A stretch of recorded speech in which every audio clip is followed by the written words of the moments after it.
नमस्कार।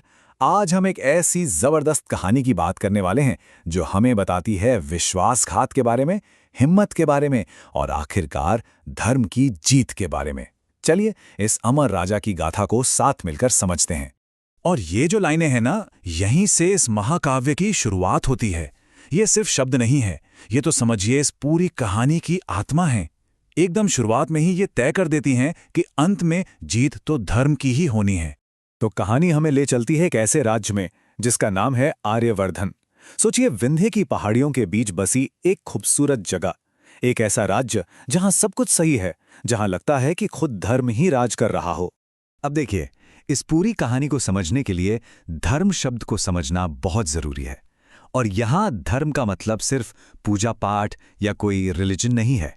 इसका मतलब है सही क्या है, हमारा कर्तव्य क्या है, न्याय क्या है।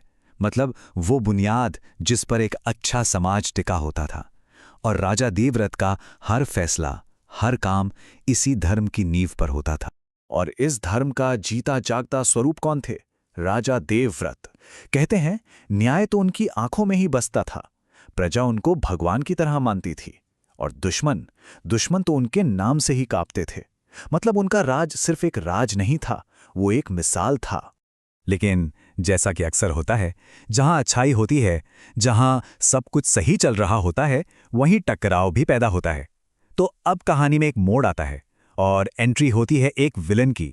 तो यहां पर दो ताकतें आमने सामने हैं, बिल्कुल एक दूसरे से अलग। एक तरफ है राजा देवव्रत जो धर्म के रास्ते पर चलते हैं, और दूसरी तरफ है कालनेमी जिसकी दुनिया लालच और धोखे पर टिकी है। तो ये लड़ाई सिर्फ दो राजाओं की नहीं रह जाती, ये लड़ाई बन जाती है दो सोच की, दो विचारधाराओं की।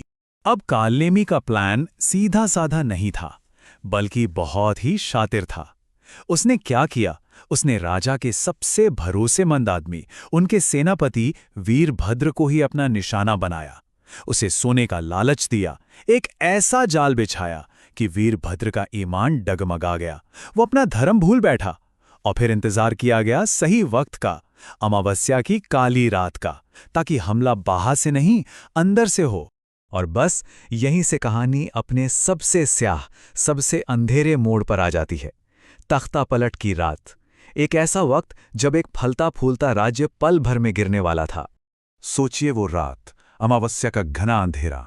आधी रात को जब सब सो रहे थे, सेनापति वीरभद्र ने ही किले के दरवाजे खोल दिए, और सुबह होने से पहले पूरा का पूरा राज्य खून में नहा चुका था। ये था वो धोखा जिसने सब कुछ बदल दिया। इस धोखे का नतीजा, राज्य हाथ से चला गया और राजा बुरी तरह घायल होकर जमीन पर थे। उनका शरीर छलनी हो चुका था, लेकिन एक चीज थी जो अभी भी कायम थी, उनकी आत्मा, उनका हौसला। और अक्सर यही होता है ना? जब इंसान अपने सबसे बुरे दौर में होता है, जब लगता है सब खत्म हो गया, वहीं से एक नई कहानी शुरू होती है। हार के इसी पल में एक लेजेंड का जन्म होता है। तो सवाल यह है कि राज्य गया, राजा घायल हैं, तो क्या सब खत्म हो गया? क्या ये कहानी का अंत है? और तब उस घायल राजा के मुंह से ये शब्द निकलते हैं, यदि धर्म बचे तो प्राणों का मूल्य क्या? यदि भूमि बचे तो मृत्यु भी वरदान है।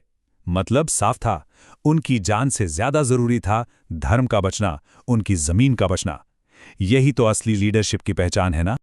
और राजा के इन शब्दों ने मानो एक चिंगारी का काम किया।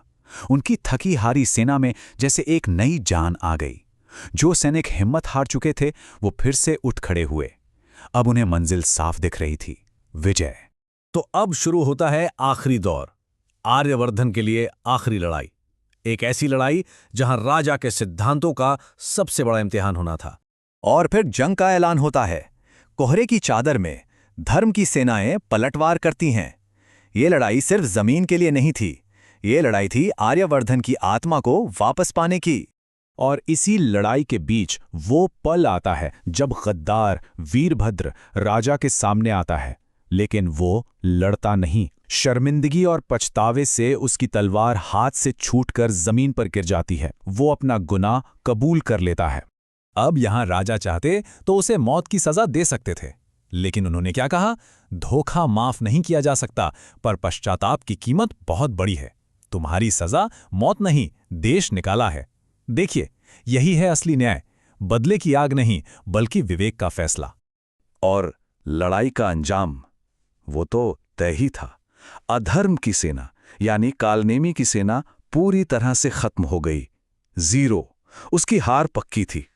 तो अब हम कहानी के आखिर में आ पहुंचे हैं, और यहां सवाल ये उठता है कि असली जीत का मतलब क्या होता है। आर्यवर्धन का झंडा फिर से शान से लहरा रहा था। हर तरफ जीत का शोर था। लेकिन राजा चुपचाप खड़े सब देख रहे थे। उनके लिए ये जश्न का नहीं बल्कि चिंतन का समय था, क्योंकि जंग जीतने से ज्यादा जरूरी था धर्म को फिर से स्थापित करना। और यहीं पर इस कहानी का टाइटल धर्म विजयम हमें समझ आता है। इसका मतलब है धर्म की जीत। ये तलवारों की जीत नहीं थी, ये उसूलों की जीत थी, ये धार्मिकता की जीत थी। कहानी की आखिरी लाइनें सब कुछ साफ कर देती हैं।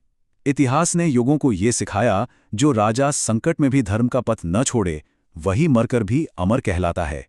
उनकी असली विरासत उनकी जीत नहीं, बल्कि मुश्किल वक्त में भी धर्म पर टिके रहना था।